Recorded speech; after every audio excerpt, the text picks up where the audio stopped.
Okay, I wrote about this in 2009. We're talking 14 years ago. I wrote a book called The Case for Moral Clarity, Hamas, Israel, and Gaza.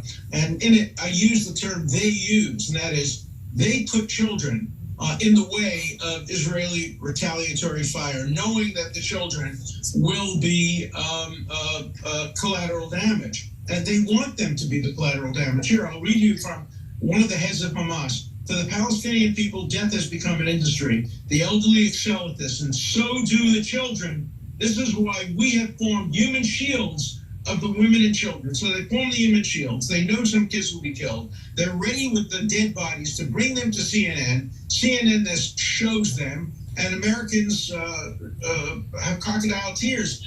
Yes, it's a terrible thing that a kid was killed, but what they don't realize is these kids were killed by Hamas. They were put in the way of what everybody knew was going to be Israeli efforts to stop rockets from killing Israeli children. So it's called the CNN strategy. Some people use an even rougher term, the dead baby strategy. But the CNN strategy comes from Hamas itself. That's their term. The dead baby strategy is something that's done by people who are critical of them. But it's the same thing. It's using Palestinian children and babies, get them killed so that their bodies can be shown on television in the effort to get sympathy for them and antagonism toward those that had to defend themselves. Using them as human shields there. Do you agree with how the administration has responded to this, the Biden administration? What should be the U.S. response?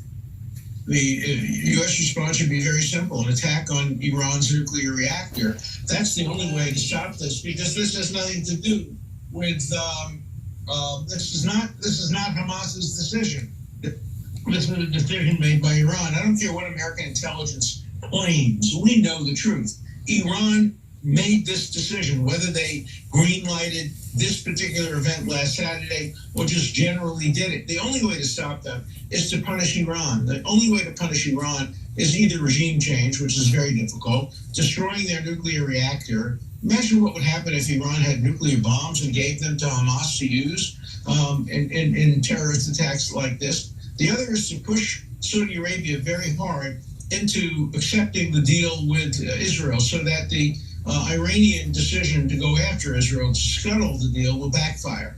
But it's not enough just to say to Israel, all right, you can go in and sacrifice thousands of your soldiers in a ground war. They've done that before. We've all seen this movie before.